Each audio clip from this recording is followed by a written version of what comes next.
ये समय है कि हम परमेश्वर के वचन में चलें और परमेश्वर के वचन से हम निकालेंगे भजन 57 को।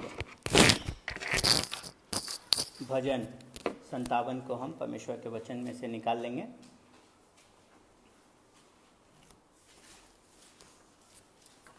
और अगर हम सब ने निकाल लिया है तो आइए परमेश्वर के वचन के पढ़े जाने के आदर में हम अपने स्थानों पर खड़े हो जाएं और हम सब पढ़ेंगे भजन 57।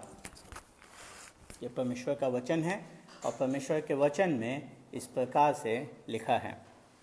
प्रधान बजाने वाले के लिए अल तसहेत राग में दाऊद का मिक्ताम, जब वो साउल से भागकर गुफा में छिप गया था।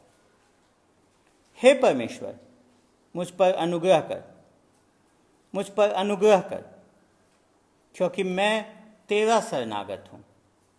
और जब तक ये विपत्तियाँ निकल न जाए तब तक मैं तेरे पंखों तले शरण लिए रहूँगा। मैं परम प्रधान परमेश्वर को पुकारूँगा, परमेश्वर को जो मेरे लिए सब कुछ सिद्ध करता है। परमेश्वर स्वर्ग से भेज कर मुझे बचा लेगा जब मेरा निगलने वाला निंदा कर रहा हो। परमेश्वर अपनी करुणा और सच्चाई प्रकट करेगा। मेरा प्राण सिंहों के बीच में है, मुझे जलते हुओं के बीच में लेटना पड़ता है, अर्थात ऐसे मनुष्यों के बीच में जिनके दांत बर्छी और तीर हैं, जिनकी जीभ तेज तलवार है। हे परमेश्वर, तू स्वर्ग के ऊपर अति महान और तेजोमय है। तेरी महिमा सारी पृथ्वी के ऊपर फैल जाए।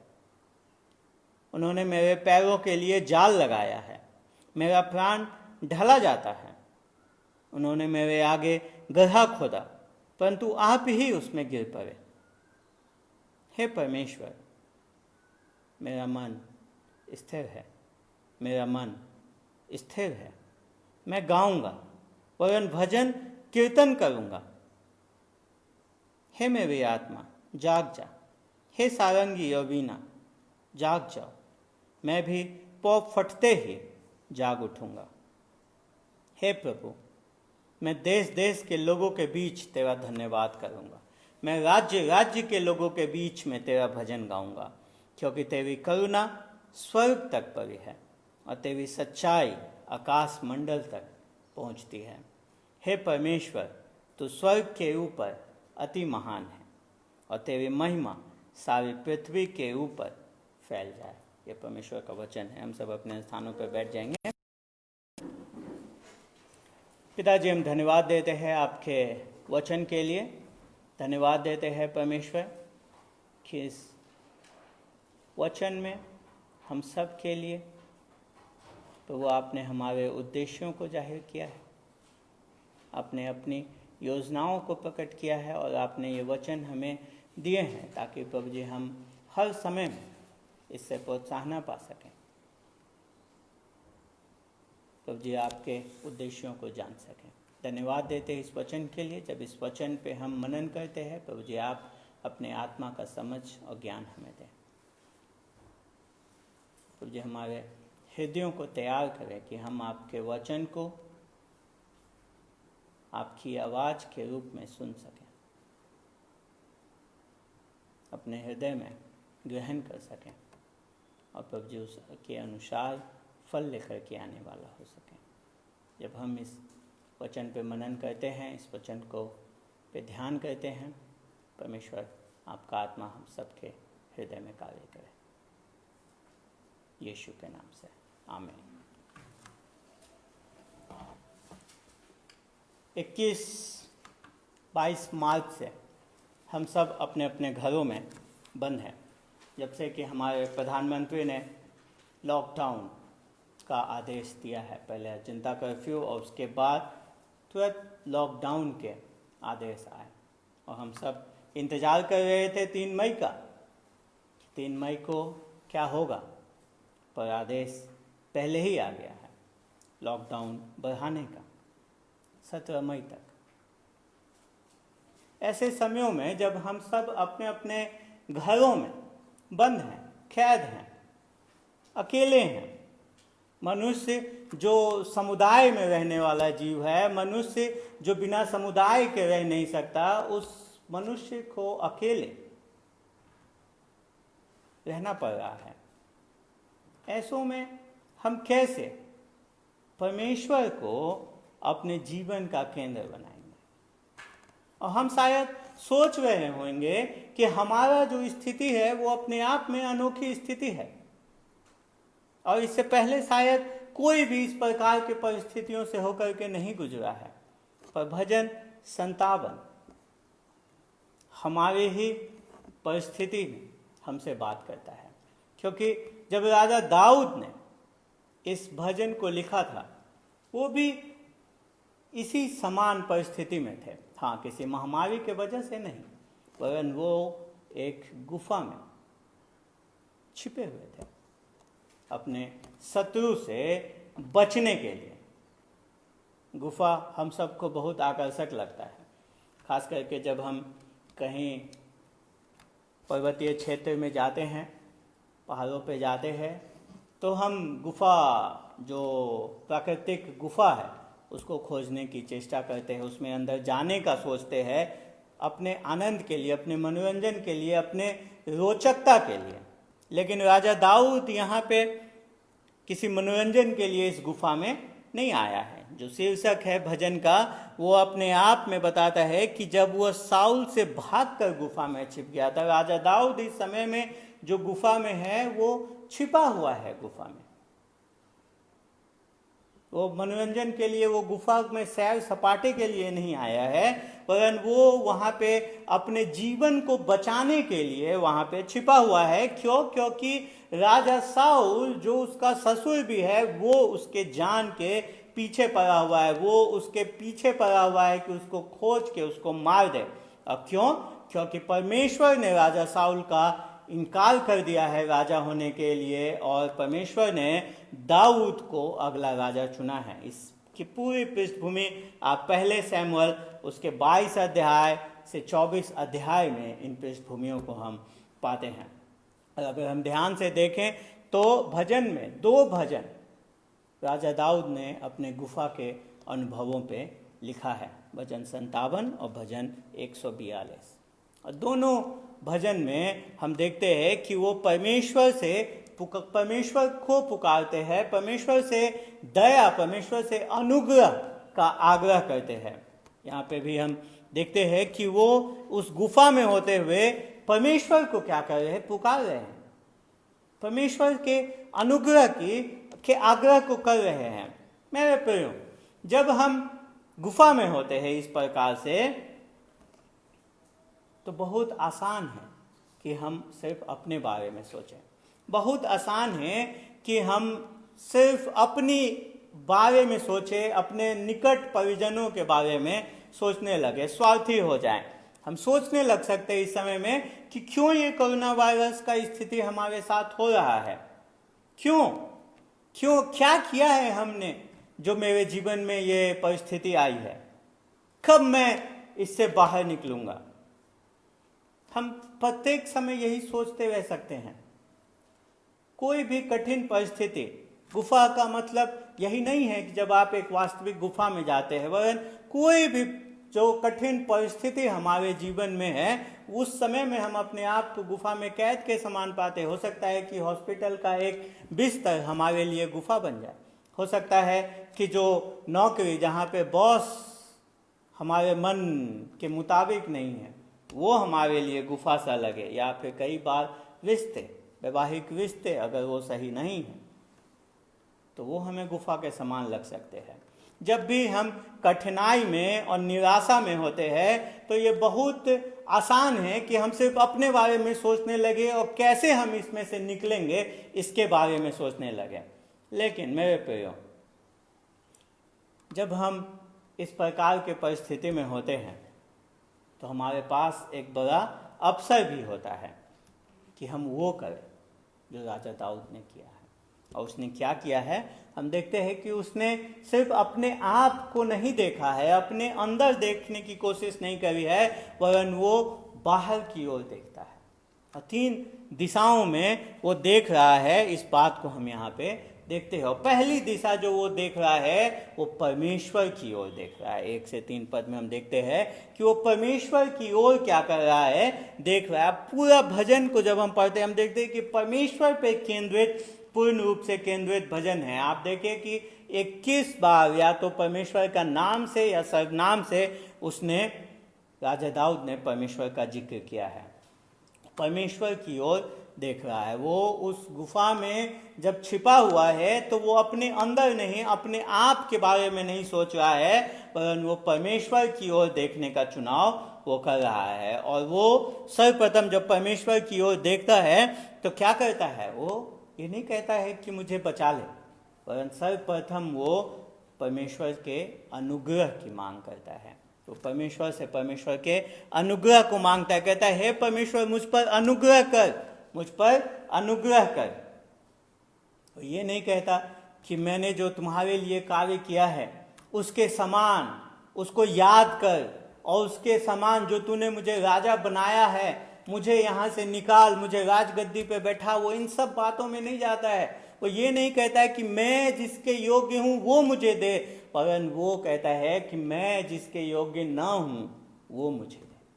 परमेश्वर का अनुग्रह, परमेश्वर के अनुग्रह की वो क्या करता है, बार बार मांग करता है। आप देखिए कि वो गुफा में छिपा हुआ है, लेकिन किससे, राजा साउल से छिप रहा है, सुरक्षा के लिए वो गुफा में आया है। लेकिन फिर भी जब हम प्रथम 2 पदों को पढ़ते हैं, प्रथम पद को हम पाते हैं कि उसका भरोसा गुफा पे नहीं है अपने बचाव के लिए।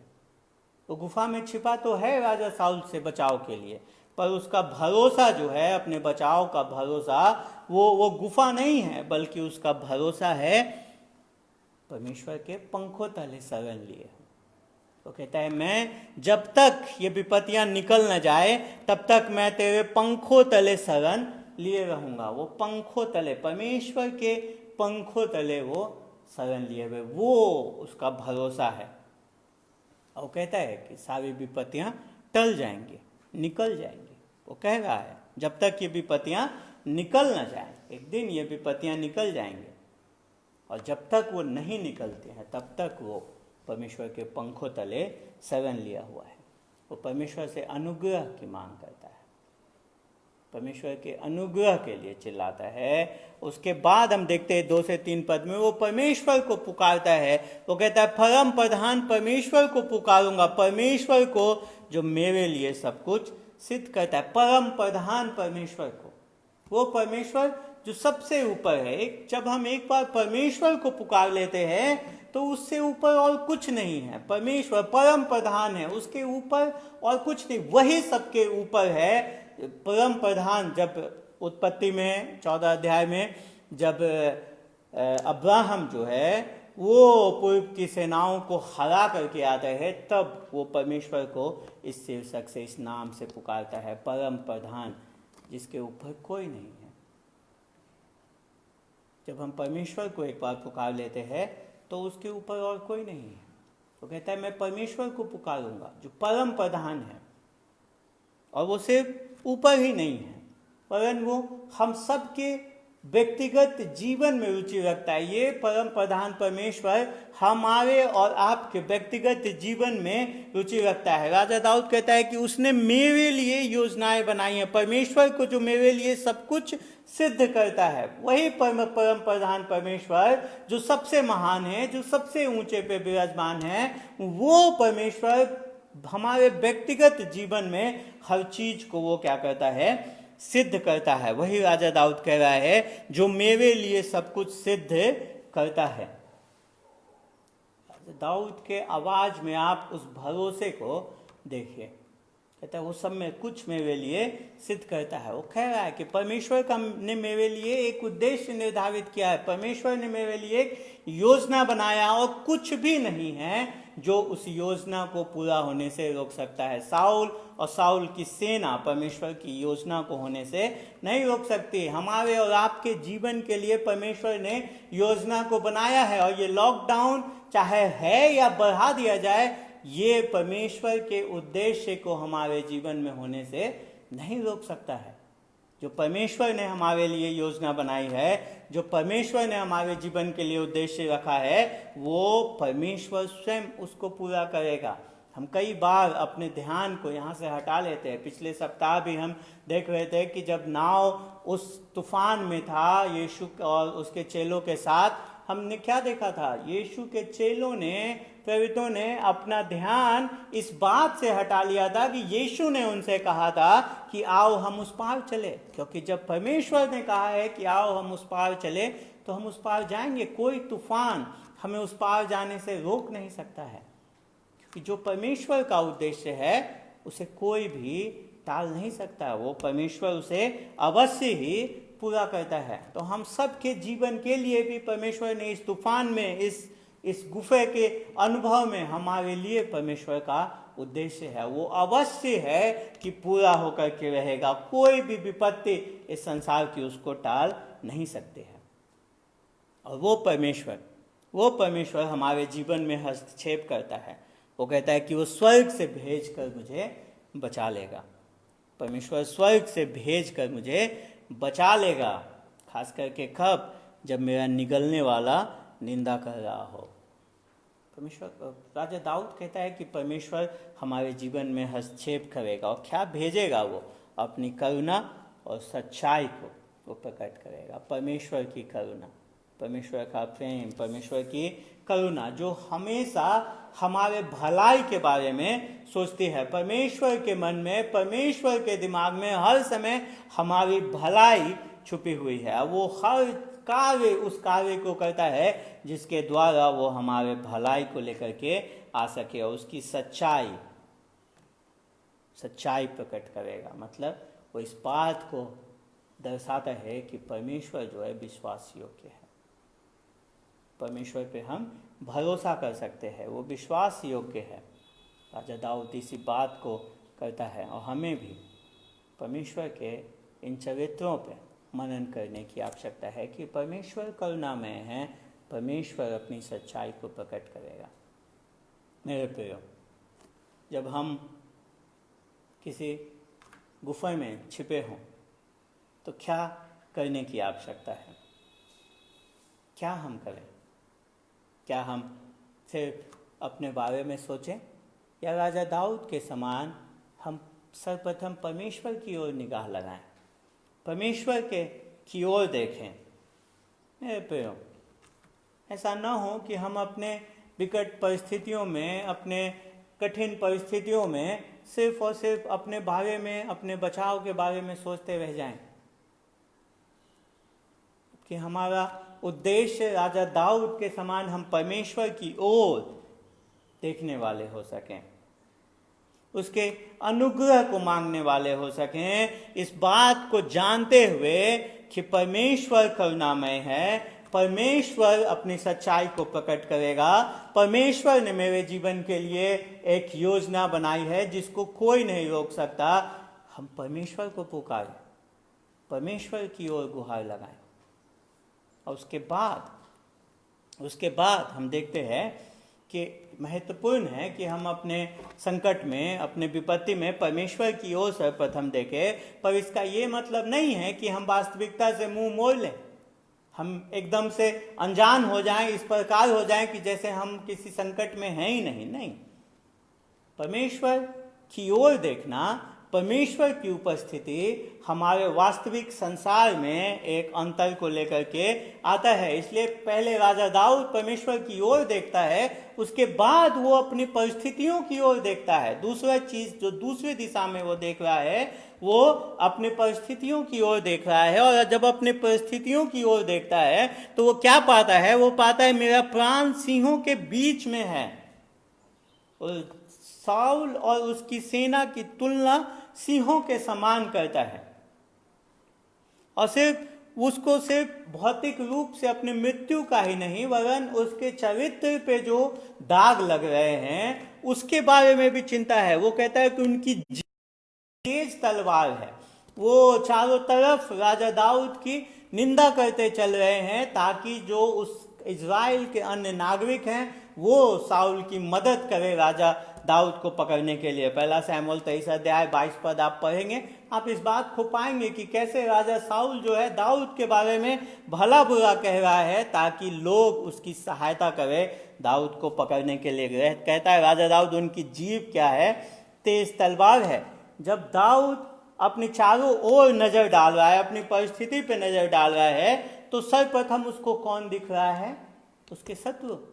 उसके शत्रु उसको दिख रहे हैं, जो सिंह के समान उसको फाड़ खाने के लिए तैयार बैठे हैं, उसको मार डालने के लिए तैयार बैठे हैं। और साथ ही साथ वो उसकी चारों तरफ निंदा कर रहे हैं, चारों तरफ उसके बारे में गलत अफवाह उड़ा रहे हैं। आज हम सिर्फ घरों में इस कोरोना वायरस से छिपके ही नहीं बैठे हैं, वरन हम जब न्यूज़ देखते हैं, जब हम सोशल मीडिया पे जाते हैं, तो उसका एक खबर, वो चारों तरफ से जो बातें आती हैं वो हमें और ज़्यादा परेशान करते हैं। और अगर हम उन बातों को लेकर के जो हम सुनते हैं परमेश्वर के पास न जाएं, तो वो हमारे ऊपर बहुत बड़ा बोझ बन जाते हैं। लेकिन हम देखते हैं कि जब राजा दाऊद अपनी परिस्थितियों को देखता है और उसको चारों तरफ उसके शत्रु दिखाई देते हैं जो उसको मारने के लिए, उसकी निंदा करने के लिए हैं, पर इसी बीच में हम देखते हैं 5वां पद आता है जहाँ पे उसकी दृष्टि जो है वो विश्वास से होकर के परमेश्वर की महिमा को देखने लगती है। वो परमेश्वर की महिमा को देखने लगता है, कहता है हे परमेश्वर तू स्वर्ग के ऊपर अति महान और तेजोमय है, तेरी महिमा सारी पृथ्वी के ऊपर फैल जाए। और हम देखते हैं कि इसी पद के साथ, इसी पद को दोहराने के साथ 11वें पद में वो इसी 5वें पद को फिर से दोहराता है और उसी के साथ भजन को खत्म करता है। तो इसलिए इस पद को हम एक साथ आखिरी में, संदेश के आखिरी में देखेंगे। पर इस बीच में हम देखते हैं कि वो और क्या देखता है। वो देखता है जब वो परमेश्वर की महिमा को भी देख लेता है विश्वास के द्वारा, उसके बाद वो क्या देखता है? वो देखता है कि उसके शत्रुओं ने जो योजना बनाई थी वो उसी में स्वयं फंस गए हैं। उन्होंने मेरे पैरों के लिए जाल लगाया है, मेरा प्राण ढला जाता है, उन्होंने मेरे आगे गड्ढा खोदा परंतु आप ही उसमें गिर पड़े। जब हम पहला शमूएल 24 अध्याय पढ़ते हैं, हम पाते हैं कि ऐसा वास्तविकता में हुआ था। जब राजा साउल दाऊद को पकड़ने के लिए जिस गड्ढे को खोदता है, वो स्वयं उस गड्ढे में गिर जाता है। और उस समय में अगर दाऊद उस पर दया न करता, अगर दाऊद वो परमेश्वर का अभिषिक्त जन मान करके उसको छोड़ न देता, तो उसी समय खत्म हो सकता था। हम देखते हैं कि सर्वप्रथम विपत्तियों में, संकट में परमेश्वर की ओर हमें देखने की आवश्यकता है। उसके बाद हमें अपनी परिस्थितियों का आकलन भी करने की आवश्यकता है, परिस्थितियों की ओर देखने की भी आवश्यकता है। पर जो तीसरी बात हम देखते हैं यहाँ पे 7 से 11 पद में, हम देखते हैं कि हमें परिस्थितियों के परे देखने की आवश्यकता है, आगे देखने की आवश्यकता है, अपने आप से परे, अपने परिस्थितियों से परे देखने की आवश्यकता है। राजा दाऊद कहता है हे मेरे परमेश्वर, मेरा मन स्थिर, मेरा मन स्थिर, मैं गाऊंगा, वरन भजन कीर्तन करूंगा, मेरी आत्मा जाग जा, मैं भी पौ फटते ही जाग उठूंगा। देखिए सारी बातें वो क्या कर रहा है? भविष्य काल में बात कर रहा है, भविष्य काल में वो बात करने लगा है। वो अब अपनी परिस्थितियों के बाहर, परिस्थितियों के आगे देखने की कोशिश कर रहा है कि आगे क्या इसका परिणाम निकल करके आएगा। और सर्वप्रथम कह रहा है हे मेरे परमेश्वर, मेरा मन क्या है? स्थिर है। 2 बार कह रहा है मेरा मन स्थिर है, दोहरा रहा है मेरा मन स्थिर है। और स्थिर मन अपने आप से नहीं हो जाता है। मन को स्थिर करने के लिए, हृदय को स्थिर करने के लिए हमको कार्य करना पड़ता है, वो अपने आप से नहीं हो जाता है। हम सोच रहे हैं कि इतना कुछ बोलने के बाद, सिंह के समान जब शत्रु उसके चारों ओर हैं, ये सब बोलने के बाद शायद वो कहेगा कि मेरा मन डवाडोल है, मैं डर रहा हूँ, मैं हिल रहा हूँ, मैं कांप रहा हूँ, मेरा हृदय कांप रहा है। पर वो इसके बजाय कहता है कि मेरा मन स्थिर है, मेरा हृदय एकदम से स्थिर है। और 2 बार कहता है, 1 बार नहीं 2 बार कहता है मेरा मन स्थिर है, मेरा मन स्थिर है। स्थिर है मतलब उसने अपने मन को स्थिर किया है। क्यों? क्योंकि दाऊद ने अपने जीवन के आरंभ में ही एक बात बहुत अच्छे तरीके से समझ ली कि जो जीवन जो है वो परमेश्वर के बारे में है, जीवन स्वयं के बारे में नहीं है। जीवन जो है वो परमेश्वर के बारे में है। और जब तक हम इस सवाल का उत्तर अपने जीवन में न जांच लें कि मेरा जीवन मेरे बारे में है या परमेश्वर के बारे में है, तब तक हम इधर उधर डोलते रहेंगे, इधर से उधर होते रहेंगे। हमारा मन तब तक स्थिर नहीं हो सकता है। स्थिर, हम तो आज कल स्थिरता को भूल ही गए हैं। इतने ज़्यादा हम अधीर हो गए कि थोड़े से संकट में, थोड़ी सी समस्या में हम अपना धैर्य खो बैठते हैं, परेशान हो जाते हैं, उस चीज को अपने आगे से हटा देने का हर संभव प्रयास करते हैं। अगर रिश्तों में थोड़ी सी कड़वाहट आ जाए, हमें रिश्ते से बाहर निकलने में हमें समय नहीं लगता। स्थिरता तो दूसरे दुनिया की कोई खबर लगती है। कई बार हम अपनी बातों में, कही हुई बातों में स्थिर नहीं होते हैं। हमने कई बार परमेश्वर से वायदे किए कि अब हम प्रत्येक दिन सुबह परमेश्वर के वचन को पढ़ेंगे। परमेश्वर ने जो हमें दान दिए हैं, उस दानों का अपने स्थानीय कलीसियाओं में इस्तेमाल करेंगे। लेकिन जब हम अपने जीवन को देखते हैं तो सब कई बार वायदे टूटे हुए दिखाई देते हैं। किस चीज़ की आवश्यकता है? आवश्यकता है स्थिरता की। और स्थिरता कहाँ से आएगा? वो अपने आप से नहीं आएगा। कहाँ से ये स्थिरता आएगा? ये स्थिरता अपने आप में परमेश्वर की ओर से आता है, जो परमेश्वर के अनुग्रह से आता है। और जो परमेश्वर के अनुग्रह के माध्यम है हमारे जीवन में, उससे ये स्थिरता आती है। वो माध्यम क्या है? कि हम परमेश्वर के साथ, परमेश्वर के वचन में प्रत्येक दिन समय बिताएं, परमेश्वर के चरित्र पे मनन करें। जिस जैसा चरित्र उसका परमेश्वर का वचन प्रकट करता है, उन चरित्रों पे हम मनन करें। और कोई तरीका नहीं है इस स्थिरता को लेकर के आने के लिए। मेरे प्रियो, अगर हम कुछ समय तक भोजन न मिले तो क्या होगा? धीमे धीमे हम कमज़ोर हो जाएंगे और एक दिन हम मर जाएंगे। लेकिन अगर हम अपने आत्मिक भोजन का भी इसी प्रकार से तिरस्कार करते रहे तो क्या होगा? धीमे धीमे हम अपने आत्मिकता में भी कम होते जाएंगे और एक दिन खत्म हो जाएंगे। राजा दाऊद उस गुफा में छिपे हुए में भी अपने हृदय को तैयार करता है। कहता है कि मैं स्थिर हूँ, मेरा मन परमेश्वर में क्या है? स्थिर है। क्यों स्थिर है? क्योंकि उसने जान लिया इस बात को कि जीवन जो है वो परमेश्वर के बारे में है, जीवन स्वयं के बारे में नहीं है। इसीलिए वो कहता है कि इसलिए मैं क्या करूँगा? मैं गाऊंगा, वरन भजन कीर्तन मैं करूँगा। वो अपने आप को, परमेश्वर को इस बात को कहता है कि मैं क्या करूँगा? मैं गाऊंगा और मैं भजन कीर्तन करूँगा। मेरे प्रियो, परमेश्वर की स्तुति, परमेश्वर की प्रशंसा, ये हम हर परिस्थिति में कर सकते हैं। ये हम अपने जीवन में इस बात का चुनाव करते हैं कि हमें उसकी प्रशंसा और स्तुति करनी है या नहीं। हमारी परिस्थितियां इस बात को निर्धारित नहीं करती हैं। हम ये नहीं कह सकते कि वो अभी मेरा मन नहीं है परमेश्वर की स्तुति करने का। नहीं, हमें परमेश्वर की स्तुति, परमेश्वर की प्रशंसा, परमेश्वर के गीत, परमेश्वर के भजन हर स्थिति में गाने की आवश्यकता है। एक बार जब हम शुरू करते हैं, पवित्र आत्मा स्वयं ही हमारा सहायता करता है कि हम परमेश्वर की स्तुति करने पाए। हर परिस्थिति में, चाहे हम कहीं भी क्यों न हो, हम परमेश्वर की स्तुति कर सकते हैं, परमेश्वर की प्रशंसा कर सकते हैं। परमेश्वर की स्तुति, परमेश्वर की प्रशंसा, परमेश्वर के लिए गीत गाना, ये हमारे परिस्थितियों पर निर्भर नहीं है। वो कहता है कि मैं अपने परिस्थिति पर निर्भर नहीं हूँ।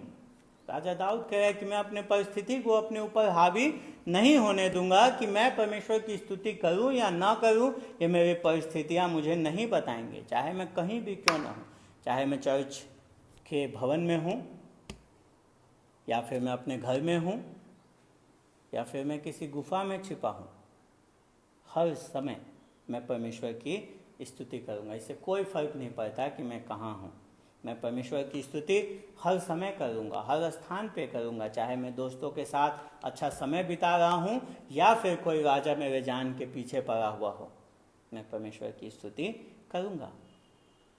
मेरी परिस्थितियाँ कोई मायने परमेश्वर की स्तुति के लिए नहीं रखती, क्योंकि उसने अपने जीवन में ये निर्णय लिया है कि मैं परमेश्वर की स्तुति करूँगा। हमें प्रत्येक दिन, सिर्फ आज ही नहीं, पर प्रत्येक दिन अपने हृदय को तैयार करना है। अपने जीवन में ये निर्णय लेने की आवश्यकता है कि मैं परमेश्वर की स्तुति करूँगा, आज ही नहीं, सिर्फ आज ही नहीं। देखिए वो क्या कहता है 8वें पद में, वो कहता है मैं भी पौ फटते ही जाग उठूंगा। वो एक दिन की बात नहीं कर रहा है, परंतु वो आगे के प्रत्येक दिन की बात कर रहा है। कह रहा है कि हे मेरी आत्मा जाग जा, हे मेरी आत्मा जाग जा। कितना रुचिकर है कि वो राजा दाऊद अपने आत्मा से बात कर रहा है, कह रहा है कि जाग जा।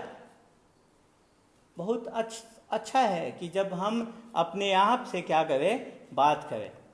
अगर आपको लग रहा है कि जो परमेश्वर आपसे चाहता है करना आप न करना चाहते हैं, तो आवश्यकता है कि हम अपने आप से बात करें, अपनी आत्मा से बात करें, अपनी आत्मा को कहे कि हे मेरी आत्मा जाग जा, क्योंकि समय है कि हम परमेश्वर की आज्ञा का पालन करें। हो सकता है हमारा शरीर कहे उस समय में नहीं नहीं, मैं अभी ऐसा महसूस नहीं कर रहा हूँ कि इस कार्य को करना है, लेकिन नहीं, इससे कोई फर्क नहीं पड़ता कि हम क्या महसूस कर रहे हैं। हमें परमेश्वर के आज्ञा को मानने की आवश्यकता है, और परमेश्वर की आज्ञा है कि हम परमेश्वर की स्तुति करें, हर परिस्थिति में उसे हम धन्यवाद दें। इसलिए हे मेरी आत्मा जाग जा, कहता मैं पौ फटते ही जाग उठूंगा। हमें प्रत्येक दिन परमेश्वर की स्तुति करने का निर्णय लेने की आवश्यकता है। क्या करते हैं हम और आप उठते ही? क्या हम पौ फटते उठते हैं? और उठते हैं तो हम क्या करते हैं उठते ही? यहाँ पे राजा दाऊद एक बहुत अच्छा हमें बात बता रहे जो हमें निर्णय लेने की आवश्यकता है कि पौ फटते ही जब हम उठें तो हम परमेश्वर की सर्वप्रथम स्तुति करें, हर एक दिन परमेश्वर की स्तुति करें। और ये कब संभव है? जब हम उसके लिए पहले से योजना बना के रखेंगे कि कल सुबह हम परमेश्वर के किस चरित्र के लिए परमेश्वर की स्तुति करें, किस बात पे हम मनन करें, किस चरित्र के लिए परमेश्वर की हम स्तुति करें, क्योंकि परमेश्वर जो है वो स्तुति के योग्य है। और हमें किसी भी अवसर को खोना नहीं है जब हम परमेश्वर को वो स्तुति दे सकते हैं। पर इतना ही नहीं, वो सिर्फ अपने आप तक ही सीमित होने का निर्णय नहीं ले रहा है, वो सिर्फ स्वयं ही नहीं परमेश्वर की स्तुति करेगा, पर 9 और 10 पद में वो निर्णय लेता है कि परमेश्वर देश देश के बीच में मैं तेरा धन्यवाद करूंगा, राज्य राज्य के लोगों के बीच में तेरा भजन गाऊंगा। वो सिर्फ स्वयं में ही नहीं करेगा, वरन वो दूसरों तक इस स्तुति को, इस प्रशंसा को लेकर के जाएगा। मेरे प्रियो, उसकी योजना है कि वो देश देश तक के बीच में, राज्य राज्य के बीच में परमेश्वर की स्तुति करे, परमेश्वर के भजन को गाए। अगर आप सच में परमेश्वर की प्रशंसा करते हैं तो आप उसे अपने तक सीमित नहीं रखेंगे, आप उसे सिर्फ अपना छोटा सा ईश्वर बना करके नहीं रखेंगे, आप उसे दूसरों तक पहुंचाएंगे, उसकी प्रसिद्धि आप दूर दूर तक पहुंचाएंगे अगर आप सच में परमेश्वर की प्रशंसा करते हैं। वो कहता है क्योंकि तेरी करुणा स्वर्ग तक बढ़ी और तेरी सच्चाई आकाश मंडल तक पहुंचती है। और क्या खबर वो देश देश के लोगों तक पहुंचाना चाहता है, क्या बताना चाहता है देश देश के लोगों में, किस बात के लिए धन्यवाद करना चाहता है? कि परमेश्वर की करुणा के बारे में, परमेश्वर के सच्चाई के बारे में, कि परमेश्वर करुणा में परमेश्वर है, परमेश्वर प्रेम करने वाला परमेश्वर है, परमेश्वर सच्चाई का परमेश्वर है, परमेश्वर विश्वास योग्य परमेश्वर है। इस बात का समाचार वो राज्य राज्य तक, देश देश तक लोगों को देना चाहता है कि परमेश्वर इतना प्रेम करने वाला है, इतना करुणामय है, इतना विश्वास योग्य है कि उसने हम जैसे पापियों के लिए भी एक मार्ग को निकाला कि वो हम सबको हमारे पापों से दूर कर अपने आप के पास वापस ला सके, हमारा मेल मिलाप करा सके। वो इस बात को लोगों तक पहुंचाना चाहता है। वो चाहता है कि पूरा संसार, पूरा विश्व इस बात को जाने, ताकि पूरा विश्व मेरे साथ परमेश्वर की स्तुति करने के लिए तैयार हो जाए। हम सब जानते हैं कि पाप, परमेश्वर से मेल मिलाप करने के लिए पाप से जरूर, पाप का खत्म होना जरूर आवश्यक है। और राजा दाऊद इस बात को जानता है। हम आज इस बात को जानते हैं कि परमेश्वर ने हमारे जीवन के पापों को खत्म करने के लिए भी योजना को बनाई। परमेश्वर इतना करुणामय है, परमेश्वर इतना प्रेमी है, इतना विश्वास योग्य है कि उसने हमारे पाप के लिए भी योजना बनाई। राजा दाऊद के समय में परमेश्वर की योजना थी मेमनों के बलिदान के द्वारा। लोग मंदिर में जाते थे, याजक के पास एक मेमने को लेकर के याजक उस मेमने का वध करता था, बलिदान करता था, उसके लहू को वेदी पे छिड़कता था। और ये सालों साल, शताब्दियों तक होता रहा। और ये हर दिन, हर समय करना पड़ता था। क्यों? क्योंकि कोई भी जानवर का लहू, कोई भी मेमने का लहू इस योग्य नहीं था कि वो हमेशा के लिए पाप को ख़त्म कर सके। लेकिन वो सब, वो मेमने उस मेमने की ओर इशारा करते थे जो आने वाला था, जो हमेशा के लिए पाप को ख़त्म करने वाला था, एक बार में हमेशा के लिए हमारे पापों का क्षमा कराने वाला था। यूहन्ना बपतिस्मा देने वाला, यूहन्ना 1:29 पद में जब यीशु मसीह की ओर देखता है, उसकी ओर इशारा करके कहता है कि देखो, देखो, ये परमेश्वर का वो मेमना है जो जगत के पाप को लिए जाता है। मेरे प्रियो, परमेश्वर ने हमारे लिए, हमारे अपने आप और हमारे बीच में मेल कराने के लिए जो पाप को खत्म करने का मार्ग था, उसको भी परमेश्वर ने दिया। क्योंकि जब यीशु उस क्रूस पे मरा, उसने हमारे पापों का दाम चुका दिया। और परमेश्वर ने उसे मृतकों में से जीवित कर इस बात को साबित किया कि हमारा जो पाप का दाम है वो चुका चुका है। और ये वो खबर है जिसका हमें खुशी मनाने की आवश्यकता है, जिसको हमें लोगों तक पहुंचाने की आवश्यकता है। देश देश के लोग सुनो कि पापियों के स्थान पे परमेश्वर का पुत्र मरा, ताकि वो परमेश्वर हमें हमारे पापों से क्षमा कर सके। और जितने लोग उसके पुत्र प्रभु यीशु मसीह में, उसके क्रूस पे किए गए कार्य में भरोसा करते हैं, उनको अनंत जीवन दे सकें। तो हम देखते हैं कि राजा दाऊद जो है, अपने कठिन परिस्थिति में जब वो गुफा में छिपा हुआ है, वो अपने आप के बारे में नहीं सोच रहा है, वो सिर्फ स्वयं के बारे में नहीं सोच रहा है, वो परमेश्वर के अनुग्रह की ओर देख रहा है। परमेश्वर के अनुग्रह से वो परमेश्वर की ओर ताक रहा है, अपनी परिस्थितियों को देख रहा है, और फिर अब स्वयं से और अपनी परिस्थिति से परे वो देख रहा है, वो भविष्य को देख रहा है। उसके बाद जो उसने 5वें पद में कहा था, उसी बात को 11वें पद में दोहराते हुए वो खत्म करता है कि हे परमेश्वर, तू स्वर्ग के ऊपर अति महान है, तेरी महिमा सारे पृथ्वी के ऊपर फैल जाए। क्यों वो दोहरा रहा है? क्यों वो कह रहा है बार बार, 2 बार इस बात को? क्योंकि मेरे प्रियो, इस संसार में जो सच में मायने रखता है, जो चीज़, वो परमेश्वर की महिमा है, परमेश्वर की प्रतिष्ठा है, और कुछ नहीं। कहता है, हे परमेश्वर, तू स्वर्ग के ऊपर अति महान है, स्वर्ग के ऊपर अति महान है। राजा दाऊद इस समय में अपने बारे में नहीं सोच रहा है। इस भजन के अंत में वो अपने से परे देख रहा है, वो अपने परिस्थितियों से परे देख रहा है, वो अपने ध्यान को परमेश्वर पे लगा रहा है, और वो देखना चाह रहा है कि परमेश्वर की महिमा आगे बढ़े।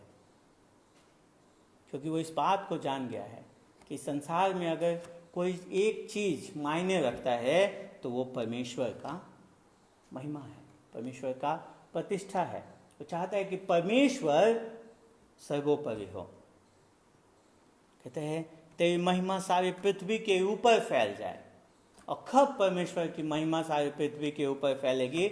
जब लोग परमेश्वर को गंभीरता से लेंगे, जब लोग परमेश्वर का आदर करेंगे, जब लोग परमेश्वर के महिमा को पहचानेंगे, परमेश्वर के आदर को जानेंगे। कहता है सारी पृथ्वी पर तेरी महिमा फैल जाए।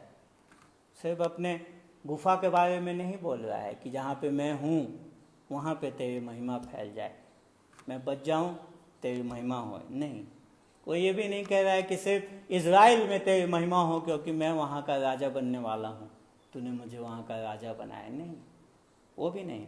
वो कह रहा है सारे पृथ्वी पे, पृथ्वी के हर एक लोग तक तेरी महिमा फैल जाए। मतलब हर लोग तुझे गंभीरता से लें, हर व्यक्ति जो इस पृथ्वी पे है वो परमेश्वर की महिमा को जान जाए।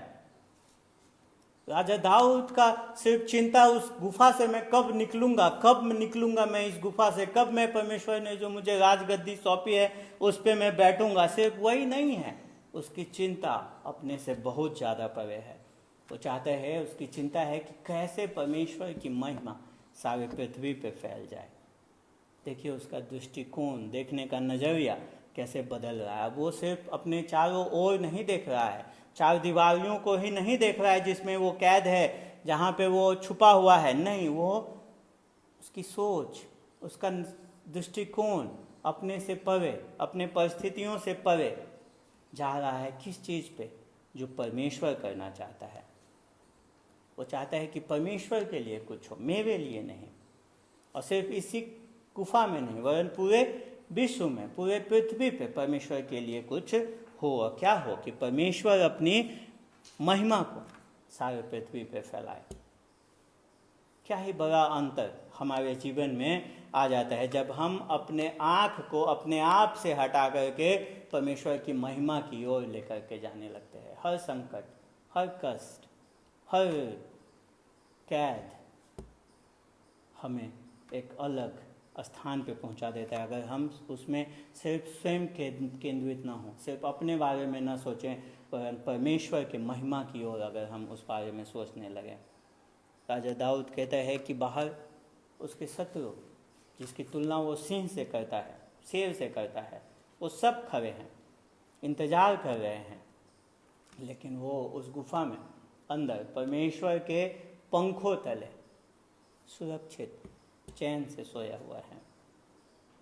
परमेश्वर की योजना है कि परमेश्वर का नाम बड़ा हो इस पृथ्वी पे, परमेश्वर की महिमा फैले। और यही राजा दाऊद अंत में इस पूरे भजन में के अंत में इसी बात को कहता है, तेरी महिमा सारी पृथ्वी के ऊपर फैल जाए। मेरे प्रिय, परमेश्वर जो है वो सारे आदर, सारी स्तुति, सारी महिमा के योग्य है। इसलिए आवश्यक है कि हम सब ऐसे समय में, संकट के समयों में, सिर्फ यही संकट नहीं वरन जब जीवन है आने वाले और संकटों के लिए भी हम इन संकट के समय में अपने आप को तैयार करें, अपने मन को स्थिर करें कि संकट के समयों में हमारा ध्यान सिर्फ हमारे ऊपर न टिक जाए, पर हम अपने से बाहर सोचने वाले हो सकें, ताकि परमेश्वर जो सारे आदर, स्तुति, महिमा के योग्य है उसको महिमा मिल सके। सारे पृथ्वी पे उसका नाम, सारे पृथ्वी पे उसकी महिमा, सारे पृथ्वी पे उसका आदर फैलने वाला हो सके। जब भजन खत्म हो रहा है, राजा दाऊद अभी भी गुफा में छिपा है, गुफा से वो निकल नहीं पाया है, लेकिन उसका हृदय अब परमेश्वर की महिमा की ओर लगा हुआ है। और इससे पहले कि हम अपने बाइबलों को बंद करें आज के दिन में, हमें अपने जीवन से सवाल पूछने की आवश्यकता है कि क्या इस संकट के समय में, इस संकट के समय में हम परमेश्वर की महिमा के बारे में सोच रहे हैं या सिर्फ हम अपने बारे में सोच रहे हैं। इस संकट को, इस समय को, जो हमारे गुफा का अनुभव है, उसको जब हम अपने अपने घरों में कैद हैं मेरे प्रियो, इसको व्यर्थ न जाने दें। राजा दाऊद से हम सीखें और जैसा उसने किया है वैसा हम अपने जीवन में करें। परमेश्वर की ओर निहारें, अपने परिस्थितियों का आकलन करें, पर उस परिस्थिति के परे देखने वाले हो सकें, अपने से परे देखने वाले हो सकें, अपना ध्यान परमेश्वर की ओर लगाने वाले हो सकें और परमेश्वर की महिमा के लिए प्रार्थना करने वाले हो सकें। परमेश्वर हम सबको आशीष दे। आइए हम प्रार्थना करेंगे। पिताजी, हम धन्यवाद देते हैं आपके वचन के लिए, जिसने एक बार फिर से हम सब के स्वार्थ को, हम सब के स्वकेंद्रित होने को सामने लेकर के आए। प्रभु जी, सच में हम अपने संकटों में स्वकेंद्रित हो जाते हैं, अपने बारे में, अपने सिर्फ अपने परिस्थितियों के बारे में सोचने लगते हैं। कभी ये परिस्थितियाँ जाएंगी प्रभु जी, हम कभी उस संकट में आपकी ओर नहीं निहारते, आपकी महिमा के बारे में नहीं सोचते, आपके चरित्रों पे मनन नहीं करते। हम अपने इस पाप के लिए आपसे क्षमा मांगते हैं और विनती करते हैं, होने दे परमेश्वर की संकट के घड़ी में हम सिर्फ अपने बारे में न सोचें, पर हम आपके नाम की महिमा को सोच सकें। हम प्रार्थना कर सकें कि आपकी महिमा इस संपूर्ण पृथ्वी में फैलने वाली हो सके। यीशु के नाम से आमीन।